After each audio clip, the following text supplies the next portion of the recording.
De volta à nossa programação, já de volta. Agora, o tema de agora é um tema importantíssimo para você, consumidor, que tem percebido aí reajustes significativos nos planos de saúde, que muitos aumentos que são acima da inflação geram dificuldade de arcar com os custos. E como consequência, acontece o seguinte: muitas pessoas avaliam migrar de plano ou fazer uma contestação judicial. Sobre esse tema, a gente conversa a partir de agora com o advogado especialista em direito de saúde, Dr. Juliano Pessoa. Que bom tê-lo aqui conosco. Seja muito bem-vindo ao Jornal da Francês. Obrigado, bom dia quem nos ouve e nos assiste. Eu agradeço o convite, é uma satisfação, especialmente para a gente abordar um tema tão sensível, eu diria, Abdias, como esse, porque impacta ano a ano o orçamento de todas as famílias, especialmente num estado como o nosso, que é um estado que 10% aproximadamente da população tem o privilégio de fazer parte desse cenário aí da saúde suplementar, e não é fácil você manter, a cada ano fica mais difícil, eu diria, você manter o plano de saúde por conta desses reajustes. Doutor Juliano, os planos individuais e familiares, eles têm reajustes que são limitados pela agência reguladora ANS, Agência Nacional de Saúde, mas os coletivos não, os planos coletivos, empresariais não. Isso é legal? Existe alguma discussão jurídica ou no cenário legislativo para mudar esse cenário? Ótimo, essa pergunta é excelente. Veja, de fato, como você bem destaca, o individual e familiar, nós temos a segurança, vamos dizer assim, da agência reguladora do país ditar, ou seja, ela é que preconiza qual é o percentual todos os anos de reajuste. Quando a gente vai para essa seara dos planos coletivos, de fato, existe uma liberalidade aí por conta de força legislativa que faz com que as pessoas jurídicas envolvidas, né, porque obrigatoriamente os planos coletivos têm que ter de um lado a operadora e de outro lado uma pessoa jurídica, então as pessoas jurídicas estariam em pé de igualdade, ou seja, elas sentariam à mesa para negociar alguns benefícios para ambos os lados. E com isso, teria a possibilidade de se ter algumas regalias, vamos dizer assim, que o individual familiar não teria, e teria também a possibilidade de se averiguar a sinistralidade de forma mais direcionada daquele grupo, de forma concreta. E esse é o grande detalhe hoje de discussão. Você perguntou de alguma intervenção do ponto de vista de projeto legislativo, nós já temos, não à toa, eu diria, nós já temos hoje um projeto de lei que tramita no Congresso Nacional, que visa levar esse reajuste dos planos coletivos também para o crivo da ANS, justamente por conta do patamar, muitas vezes elevadíssimo, eu diria, de reajuste. Para você ter uma ideia de forma prática e para quem nos acompanha também.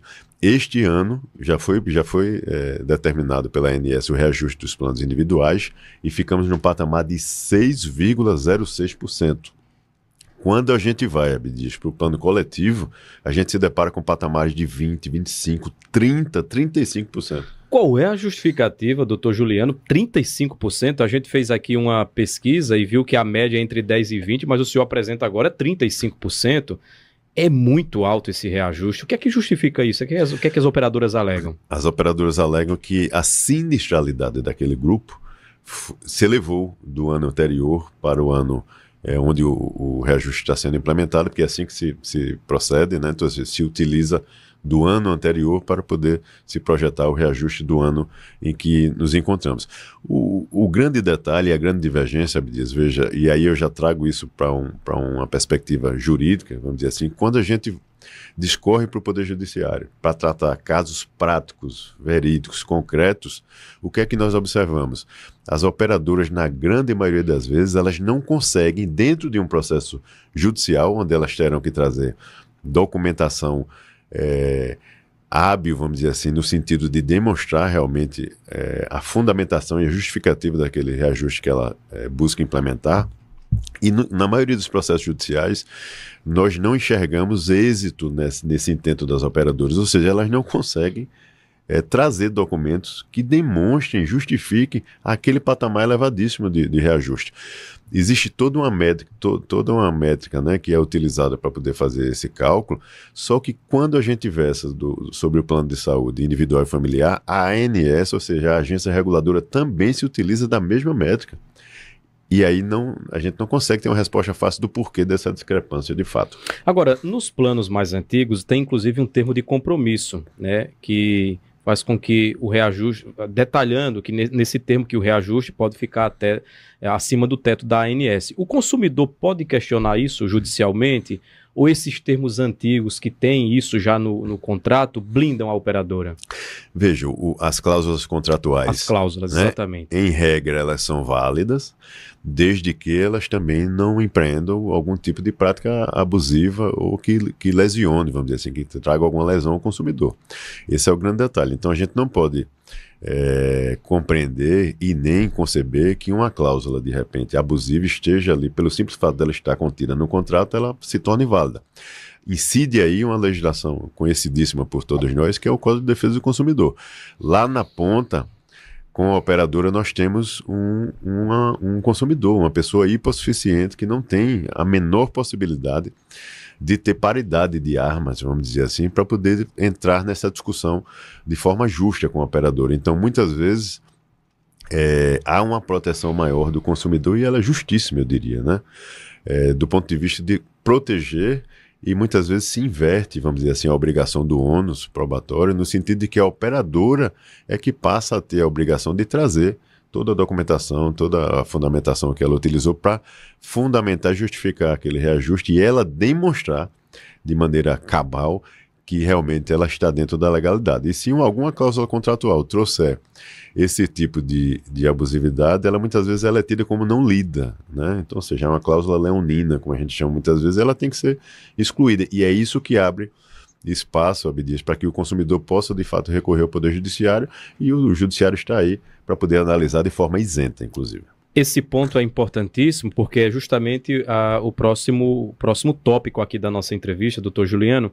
Qual é o caminho ideal para o consumidor que se sente lesado com o aumento abusivo entrar com ação na justiça? É necessário primeiro tentar uma negociação com a operadora de forma administrativa, extrajudicial? E quando acionar a justiça? E mais do que isso, nesse acionamento, quais são os documentos que devem servir como prova e que devem ser anexados a um processo? Ótimo. Veja só, primeiro, assim, apesar de advogado, né, apesar de transitar na seara jurídica, é sempre recomendável, de fato, como você ressalva, que o consumidor tente fazer contato inicialmente com a sua operadora. Então, ou seja, peça esclarecimentos, peça documentos, questione formalmente, né? Agora, é importante que o consumidor tenha esse cuidado, Abdias. Se for por telefone, a gente sabe que tem pessoas idosas muitas vezes que não dominam essas tecnologias de hoje em dia, então não tem facilidade de tratar por e-mail ou por mensagem e tal, e muitas vezes liga. Mas se for por telefone, anota o protocolo desta ligação para ter isso registrado. Se for por e-mail, melhor ainda, né? Escreve, questiona, pede informação do porquê daquele patamar de reajuste. A operadora ela tem o dever, e aí não é opção, tá? Isso aí por regulamentação da Agência Nacional de Saúde Suplementar, ela tem o dever de trazer por escrito a justificativa de qualquer procedimento, de qualquer questionamento que o consumidor faça. De posse disso, se ele não estiver ainda satisfeito com o retorno da operadora, é lícito também que qualquer consumidor do país faça contato com a ANS diretamente.